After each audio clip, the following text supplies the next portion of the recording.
தமிழ் மக்களே வணக்கம். இந்த இந்தி கூட்டணியை பலப்படுத்துவது பற்றி எந்த கவலையும் இல்லாமல் தொகுதி பங்கீட்டில் ஈடுபட்டு கூட்டணிக்குள் உள்ள ஒரு சுமூக நிலையை கொண்டு வர எந்த முயற்சியும் எடுக்காமல் நடைப்பயணத்தின் போது கட்சி பெண்களை கட்டிப்பிடித்து போஸ் கொடுப்பதில் கவனமாக இருக்கும் காங்கிரஸ் கட்சியின் வாரிசு, அதாவது நம்ம ராகுல் அண்ணன், வழியில் கூட்டணி கட்சி தலைவர்கள் யாரையும் சந்திக்காமல் தான் தோன்றித்தனமாக ஒரு நடைப்பயணத்தை மேற்கொண்டு வருகிறார். அவர் நமது நேரு மாமாவின் நேரடி வாரிசு. அது காந்தியின் தண்டி யாத்திரையை கொச்சைப்படுத்துவது போல உள்ளது. இவர் நடைப்பயணம் தொடர தொடர ஒவ்வொரு கூட்டணி கட்சி தலைவர்களும் நடைய கட்டி கொண்டு இருக்கிறார்கள். முதலில் நிதிஷ்குமார் வெளியேறினார், பிறகு மம்தா, அப்புறம் கெஜ்ரிவால். வெளியேறின காங்கிரஸ் கட்சி தலைவர்கள் லிஸ்டை பார்த்தால் அது நீண்டு கொண்டே போகிறது. முதலில் குலாம் நபி ஆசாத் வெளியேறினார்.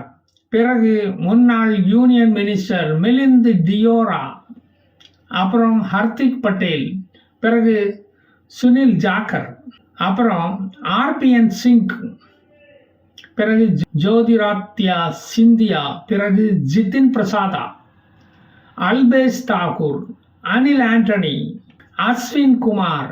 இப்படி போதும், எனக்கும் நாக்கு வலிக்குது, உங்களுக்கும் காது வலிக்கும். இப்போ மகாராஷ்டிரா காங்கிரஸ் கட்சி பிரசிடென்ட் அசோக் சவான் வெளியேறிவிட்டார். காங்கிரஸ் கட்சிக்குள் மூச்சு திணறல் அதிகமாகிவிட்டது. இன்னும் பல தலைவர்கள் வெளியே வந்து சுதந்திர காற்றை சுவாசிக்க இருக்கிறார்கள். நடைப்பயணம் முடியும் போது பாதி தலைவர்கள் நடைப்பயணம் செய்து வெளியேறி இருப்பார்கள். மூழ்கும் கப்பலில் சாக அவர்கள் என்ன டைட்டானிக் காதலர்களா? அசோக் சவான் அவரது தொகுதியான நண்டட் தொகுதியில் போய் பிஜேபியை பலப்படுத்த போவதாக அவரது தொண்டர்கள் சொல்லுகிறார்கள். அது எந்த அளவுக்கு உண்மை என்று தெரியவில்லை. சஞ்சய் ராவத் கூட அசோக் சவானா காங்கிரஸ் கட்சியை விட்டு போயிட்டாரா? நம்பவே முடியலையே.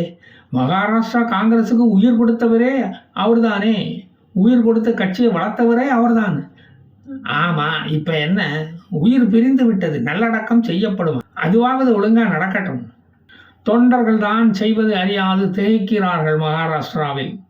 ராகுல் அண்ணன் எப்போ வருவார், சொல்லிக்கிட்டு வேற கட்சிக்கு போகலாம் என்று எதிர்நோக்கி காத்திருக்கிறார்களாம். சொல்லிட்டு போவது தானே ஒரு மறுவாரி. அதனால தான் பஞ்சாப் முதல்வர் மானும் டெல்லி முதல்வர் கெஜ்ரிவாலும் காங்கிரஸ் எதிர்ப்பையும் மீறி ராமர் கோயிலுக்குள் போய்விட்டு வந்து விட்டார்கள். டெல்லியிலும் பஞ்சாபிலும் காங்கிரஸை தோற்கடிக்க வேண்டிய ஆசியை வழங்குமாறு ராமரிடம் கோரிக்கையை வைத்துவிட்டு வந்து விட்டார்கள். அவர்களுடைய கோரிக்கை நிறைவேற நாமளும் வேண்டுவோம். ஈடியின் விசாரணையை வேறு எதிர்கொள்ள வேண்டியது இருக்கிறதே. இப்போ விபூதியை எடுத்து நெத்தியில் பூசத்தானே வேண்டும். தேர்தல் வேறு வருகிறதே. விபூதியை தரையில் கொட்ட முடியுமோ அம்பி, நீயே சொல்லு. இதில் எந்த கவலையோ கலக்கமோ இல்லாத தலைவன் உண்டு என்றால் அது மோடிதான். அவர் அபுதாபியில் ராமகிருஷ்ணன் மற்றும் ஐயப்பர் கோவிலை திறந்து வைக்க தயாராகிவிட்டார். இந்துக்களின் தலைவன் மோடிதான் என்று அபுதாபி மன்னருக்கும் தெரிந்திருக்கிறது. நம்ம கோயில் இடிச்சான் திராவிடர்களுக்கு அது தெரியாது. செருப்பு மாலை பின்னுகிறவர்கள் வாயில் விரலை வைத்துக்கொண்டு வேடிக்கை பார்க்கிறார்கள். 2019 வருடம் மோடி அங்கு சென்றபோது அந்நாட்டு மன்னர் Sheikh Mohammed bin Zayed Al Nahyan 55,000 சதுர மீட்டர் இடத்தை தானமாக கோவில் கட்டிக்கொள்ள மோடியிடம் ஒப்படைத்தார். அங்கு அமைந்த கோவிலை தான் திறந்து வைக்க மோடி இப்போது போகிறார். ராமன் அழைக்கிறார், லட்சுமணன் போகிறார். இந்து கோவிலுக்கு மட்டுமல்ல, கிறிஸ்துவர்களுக்கு சர்ச் கட்டிக்கொள்ளவும் சீக்கியர்களுக்கு கோல்டன் டெம்பிள் கட்டிக்கொள்ளவும் இடம் கொடுத்துள்ளார் அந்த மன்னர். அந்த நாட்டின் வளர்ச்சிக்காக உழைக்கும் மக்களுக்கு கிடைத்த ஒரு மரியாதை தான் இது. அங்குள்ள இஸ்லாமியரின் உண்மையான மத நல்லிணக்கம் இதுவாகும். இங்குள்ள மதம் மாறிய இஸ்லாமிய கிறிஸ்தவர்களிடம் அந்த நல்லிணக்கத்தை எதிர்பார்க்க முடியாது. அவர்கள் திராவிடர்களுடன் இணைந்து கொண்டு குழப்பம் விளைவித்துக் கொண்டு பெரியார் சாமியை கும்பிடுபவர்கள். அரபு மண்ணுக்கும் திராவிட பெரியார் மண்ணுக்கும் உள்ள வித்தியாசம் இதுதான். தமிழ்நாட்டில் கூட்டணி பேச்சுவார்த்தைகள் நடைபெற்று கொண்டு வருகிறது. அது பற்றி கொஞ்சம் பேசணும்னு நினைக்கிறேன். பொழுது போகாதவங்களுக்கு அதை கவனித்தால் அந்த காமெடிகளை நன்றாக ரசிக்கலாம். அன்புமணி என்னும் நான் இன்று முதல்வராக பதவி பிரமாணம் எடுப்பது போல் பல காலம் கனவு கண்டு கொண்டு போஸ்டர் அடித்து அது நிறைவேறாமல் போனதால் ராஜ்யசபை பெஞ்சையாவது துடைப்போம் என்று கிளம்பியிருக்கிறார்கள். தமிழ்நாட்டில் மரங்களை வெட்டி சாய்த்ததை தவிர இவர்கள் வேறு எதையும் இதுவரை சாதிக்கவில்லை. பாவமாக தான் இருக்கு. அவருக்கு ராஜ்யசபா சீட்டு வேண்டுமாம். நடக்க போகிறது லோக்சபா தேர்தல். அதுக்கு சீட்டு கேட்டையானா அதில் ஒரு நியாயம் இருக்குது. ராஜ்யசபாவில் போய் என்னத்தை கிழிக்க போகிறாராம். லோக்சபாவில் உட்கார்ந்தாலும் தூக்கம் நல்லா வரும்யா. விஸ்டாவில் அவ்வளவு சௌரியமாக இருக்கான். ஏன்னா அது மோடியினுடைய வீடாச்சே, சௌரியம் இல்லாமல் இருக்குமா? பிஜேபி பாமக கேட்கும் ஆசைகளுக்கு ஒத்துக்கொள்ளவில்லை. கண்டிஷன் போட்டு யாரும் கூட்டணிக்குள் வர வேண்டாம் என்று கூறிவிட்டது. அவர்கள் மண்டைக்கு மேல் ஸ்டார்கள், கேள்விக்குறி, ஆச்சரியக்குறிகள் பறந்ததுதான் மிச்சம். அப்புறம் இந்த விஜயகாந்த் கட்சி, அவருக்கு மக்கள் கொடுக்கும் மரியாதையை அவரது குடும்பத்தினரே கெடுத்து விடுவார்கள் போல தெரியுது. அவர்களும் பேச்சுவார்த்தை துவங்கும் முன்பு முந்திரி கொட்டையாட்டம் மச்சின சுதீஷுக்கு ராஜ்யசபா எம்பி வேண்டும் அப்படின்னு சொல்லியிருக்காங்க. செத்தவனுக்கு அனுதாபத்தில் கூடின கூட்டம் கொடுத்த தைரியத்தில் தான் இதை கேட்டு இருக்கிறார் என்று எனக்கு தோன்றுகிறது. 14% இருந்த ஓட் பேங்க் 2% குறைந்த பிறகும் ஆசை மட்டும் பல பெர்சன்டேஜ் ஏறிவிட்டது. ராஜ்யசபா என்பது அறிவாளிகள் சபையா, அங்க உனக்கு என்ன வேலை என்று மக்கள் கேட்கிறார்கள். பிஜேபி கூட சேர்ந்து உங்க கட்சியை வழங்க பார்க்கீங்களா? பிஜேபி ஓட்டையும் சேர்த்து உங்க ஓட்டா கணக்கில் காட்டி அடுத்த தேர்தலுக்கு பேரம் பேச சௌரியமா இருக்குமே. புரியுது உங்க ஐடியா. ஓபிஎஸ் அண்ணன் அவராக வாலண்டியராக வந்து நாங்கள் பிஜேபி கூட்டணிக்குள்ளே தான் இருக்கோம் அப்படின்னு சொல்கிறார். அதிமுகவில் நான் இருக்கேன்னு அவரால் சொல்ல முடியல. கொடியும் கரைவேட்டியும் கோமணமும் எடப்பாடி உருவிட்டு போயிட்டார. வேறு வழி இல்லாமல் பிஜேபி திண்ணைக்கு வந்துட்டாரு. டிடிவி தினகரனும் இதற்கு விதிவிலக்கல்ல.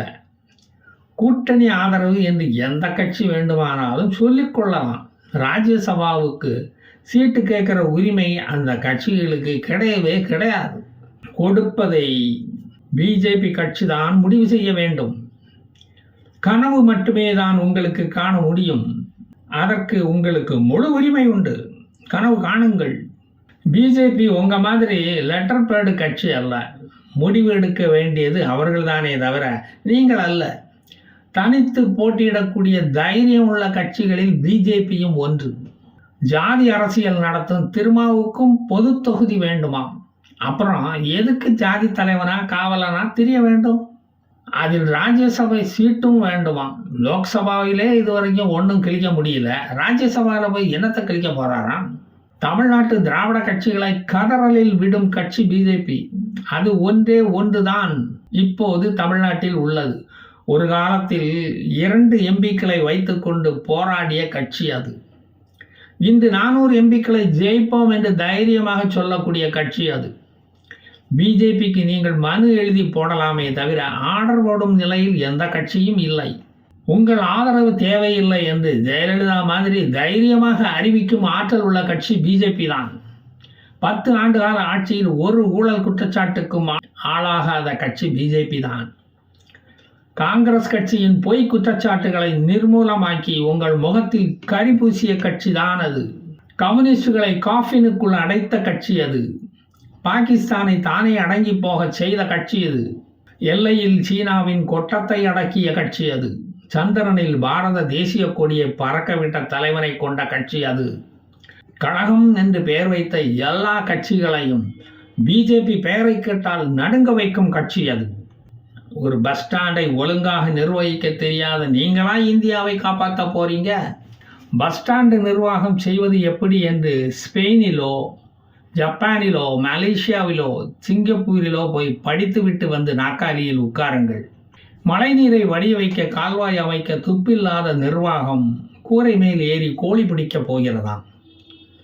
தமிழ்நாட்டு ராவணர்களை டெல்லி ராமரின் அம்புகள் தாக்கி அளிக்கும் காலம் வெகு தூரத்தில் இல்லை.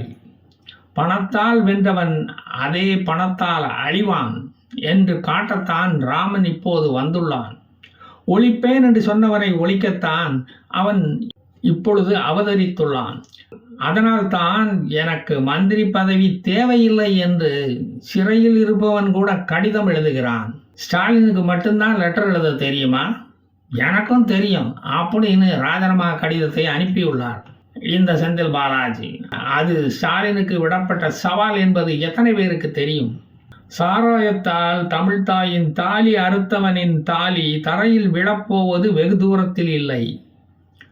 தமிழ்நாடு வளர்ந்த மாநிலம் என்றால் இலவசங்கள் தமிழனுக்கு எதற்கு? தமிழன் வளர்ந்து விட்டான் என்றால் அவனுக்கு எதற்கு நீ போடும் பிச்சை காசு? தரம் உயர்ந்தவன் தமிழன் என்றால் குவார்ட்டர் பிரியாணிக்கு ஏன் அவன் அலைகிறான், ஆளா பறக்கிறான்? அதை வாங்கும் அளவுக்கு கூட அவன் வருமானம் உயரவில்லை என்பது தானே உண்மை. ஒரு பஸ் டிக்கெட்டு கூட எடுக்க வருமானம் இல்லாததினால் தானே நீ இலவசமாக பெண்களுக்கு போக்குவரத்து துறையை கொடுத்துள்ளாய். போக்குவரத்து துறையின் வயிற்றில் அடித்து இந்த சலுகையை செய்ய வேண்டியது இருக்கிறதே.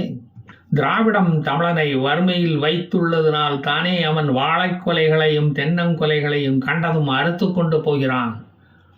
சாராய வருமானம் அரசுக்கு அவமானம் இல்லை என்றால் சாராய ஆலைகளை அரசுடைமையாக்க வேண்டியதுதானே. இலவசங்களை நிறுத்திவிட்டு தமிழனை உழைக்கச் சொல்ல வேண்டியதுதானே. வடக்கன்ஸ்களை தடுக்க வேண்டியதானேயா. டெல்லியில் குடும்ப ஆட்சியை நீக்கியது போல், உத்தரப்பிரதேசத்தில் குடும்ப ஆட்சியை துடைத்து எறிந்ததை போல், பீகாரில் குடும்ப சாம்ராஜ்யத்தை ஒழித்தது போல் தமிழகத்திலும் குடும்ப ஆட்சி ஒழிக்கப்படும். குடும்ப ஆட்சிகள் ஒழிக்கப்பட்ட இடங்களில் மீண்டும் குடும்ப ஆட்சி ஏற்படவில்லை என்ற உண்மைதான் இன்று வரை உள்ள வரலாறு. அது இங்கும் வரும். அது மோடியின் ஆட்சியாக இருக்கும். உங்கள் கருத்து திணிப்புகளை தூக்கி எறிந்த தலைவன் வரும் நாள் வெகு தூரத்தில் இல்லை. நான் மீண்டும் வருவேன். ஜெய் ஹிந்த்.